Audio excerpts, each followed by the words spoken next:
আসসালামু আলাইকুম ওরহমতুল্লাহি ওবারাকাতু। ফ্রান্সের একটা বিষয় আমার খুব ভালো লাগে যে তারা প্রতিটি পার্কে, বেশিরভাগ পার্কের পাশে এরকম ছোট বুক সেলফ থাকে। মানে বইয়ের ধরুন ছোটোখাটো একটা লাইব্রেরি। দেখুন অনেক ধরনের বই আছে এখানে পড়ার মতো। বাট আমাদের দেশে বাংলাদেশে যদি এরকম সিস্টেম থাকতো, যে পার্কে এরকম বই থাকতো যদি, তাহলে মানুষ জ্ঞান অর্জন করতে পারতো। এই বিষয়টা আসলে আমার খুব ভালো লাগেছে। দেখুন খুব সুন্দর দৃশ্য।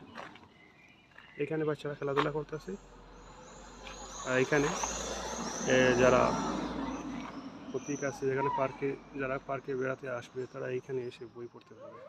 এখানে বসার ব্যবস্থা আছে, এই দেখুন এখানে পাশে আছে বসার ব্যবস্থা। খুব সুন্দর দৃশ্য।